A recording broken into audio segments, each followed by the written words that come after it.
갑자기 심한 복통이 시작됐다. 원인은 담석이었다. 이게 그때 나왔던 쓸개에서 나왔던 돌이거든요. 근데 크기가 크기는 약 2cm, 지방 섭취를 극도로 제한한 다이어트 때문이었다.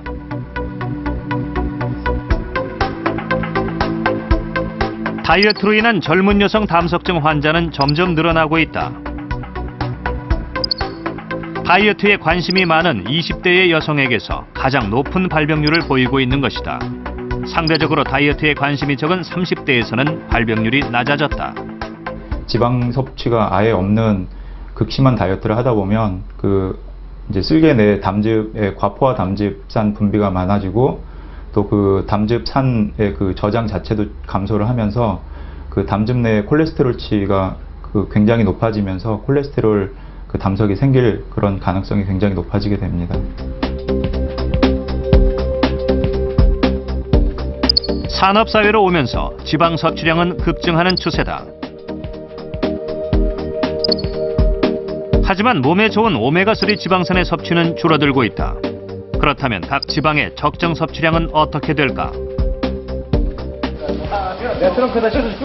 포화 지방산의 과도한 섭취는 몸에 나쁜 영향을 끼친다. 하지만 에너지를 만들고 세포의 형성을 돕기 때문에 일정량 섭취해야 한다.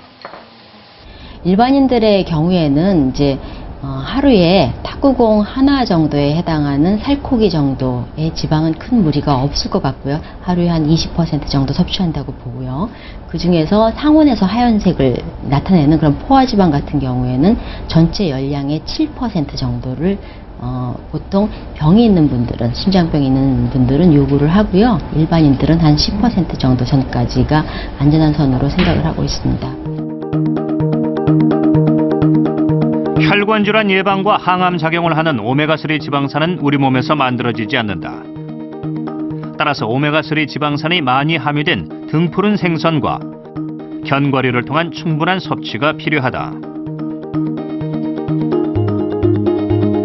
육류, 식물성 기름에 풍부한 오메가6 지방산은 지방의 축적과 혈액의 응고를 돕는다.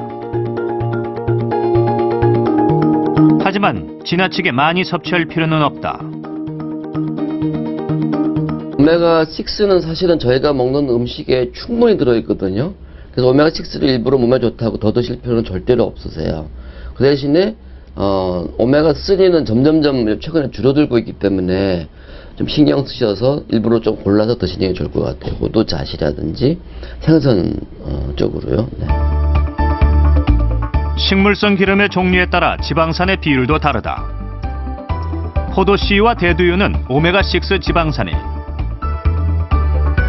들기름과 아마인유에는 오메가3 지방산이 풍부하기 때문에 적정 비율로 섭취하는 것이 중요하다. 구석기 시대나 우리가 농경 시대에는 오메가3하고 오메가6의 비율이 거의 1대1이었거든요. 근데 지금 심장병이 많이 발생하는 미국이나 유럽 그런 데 보면은 그게 20대 1까지 오메가6가 더 훨씬 많은 거죠. 그리고 비교적 장수국가라고 하는 일본이 4.5대 1이에요. 오메가3가 1이고 오메가6가 4.5 정도 되죠. 기름의 특성에 맞는 조리법을 사용하면 더욱 효과적인 영양 섭취가 가능하다.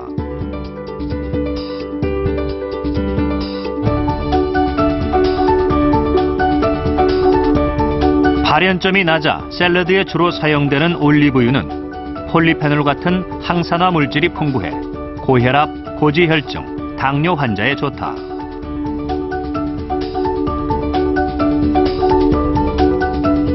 포도씨유는 어느 요리에나 잘 어울리지만 오메가6 지방산 함량이 높아 오메가3 지방산이 풍부한 기름을 함께 섭취하는 것이 좋다. 네, 포도씨유는 발연점이 가장 높은 기름인데요. 그래서 튀김 요리를 하실 때 아주 적당한 기름이고요. 또 발연점이 높아서 잘 타지 않는 것이 특성입니다. 또 맛과 향이 또 은은해서 또 산패의 속도도 또 느리고요. 또 재료의 또 그 영양소 파괴율도 훨씬 적게 해줄 수 있는 튀김에 아주 가장 적당한 기름입니다.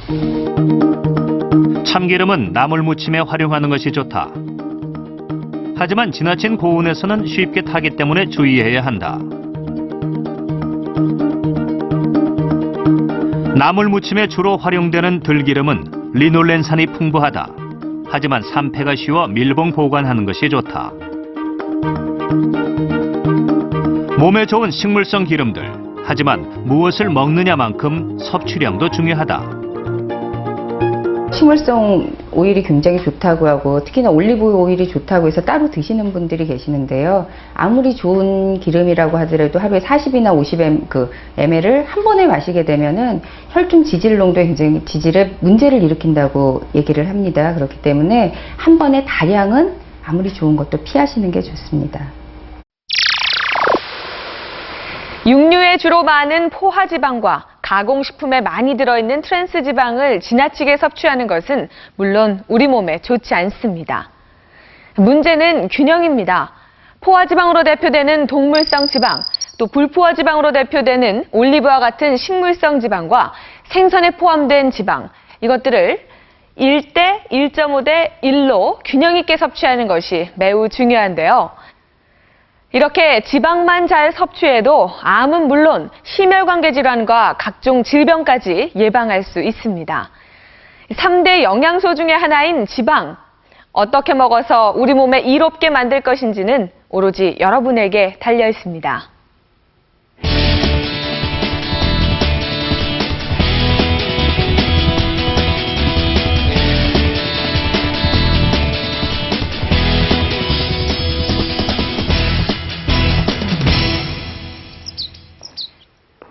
늦가을이면 선명한 주황빛을 띠며 잘 익어가는 대표 과일이 있죠. 바로 단맛이 일품인 감인데요. 예로부터 우리 조상들은 감나무 옆에 서 있기만 해도 건강에 이롭다고 했습니다. 버릴 것이 하나 없는 이 감의 쓰임새를 빗대어 한 말인데, 열매뿐만 아니라 초여름에 나는 여린 잎은 감잎차로 마시고 흔히 버리는 것으로 생각하는 감 꼭지는 따로 모아서 말린 후 딸꾹질과 구토를 먹게 하는 약재로 쓰기도 했습니다. 또 감은 화상의 치료제로도 쓰이는데요. 최근에는 이런 감이 혈압 개선은 물론이고 콜레스테롤을 낮춰서 성인병에 도움이 된다는 사실도 밝혀지고 있습니다. 버릴 것 하나 없는 감의 재발견, 지금 만나보시죠. 1년 중 가장 풍성한 계절, 가을. 자연이 만들어내는 제철 음식이 당신의 건강을 살린다. 혈압 내려가는 것은 확실합니다. 간잎 차라든가 감을 자꾸 먹어주고 하면은 확실히 혈압은 내려가고. 달콤한 맛으로 인체의 면역력을 높여주는 천연 비타민 감. 면역 계통에도 도움이 되고, 그다음에 염증을 줄여주는 데도 도움이 되고, 그다음에 이제 항산화 효과가 있어서 신체의 그런 대사 기능을 촉진하는 데도 도움이 됩니다. 늦가을 찾아오는 주황빛 자연의 선물. 감에 숨어있는 다양하고 신비한 힘을 만나보자.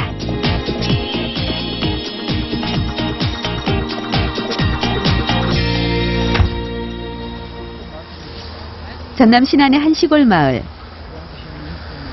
강봉길 씨 부부는 4년 전 이곳에 내려와 직접 농사를 짓고 있다. 서툰 솜씨로 가꾸기 시작한 텃밭은 이제 이들 부부의 보물 창고다. 우리 밭이 이렇게 생겼어도 없는 게 없어요. 이게 약혼. 결명자. 저건 결명자. 고구마 이게. 고구마. 부부가 직접 키운 채소는 식탁을 더욱 풍성하게 해주고 있다. 알탈 이거 양배추. 겉보기엔 볼품 없어도 농약 하나 없이 부부의 땀과 정성만으로 키워낸 것들이다. 이들이 도시를 떠나 시골에 정착한 데엔 남다른 사연이 있다. 처음에 삼성병원에 가서 오래 살아야 3년이라는 시한부 판정을 받았던 강봉길 씨. 그가 할 수 있는 선택은 아무것도 없었다. 위험하니까 어렵다. 왜 그래야? 그러니까 이 혈관은 한쪽이 막혔기 때문에 수술하는 과정에서 피가 3초만 안 돌아오면은 그게 내사 상태가 된다 이 말이에요. 그래서 그런 위험을 안고 도저히 할 수가 없다. 믿고 싶지 않은 현실 앞에서 절망하던 부부는 식단을 개선하기 시작했다. 매일 빼놓지 않고 먹는 감도 그중 하나. 이게 지금 감 식초 해가지고 담아놓은 거예요. 부지런하면 농촌에서는 부자가 된다.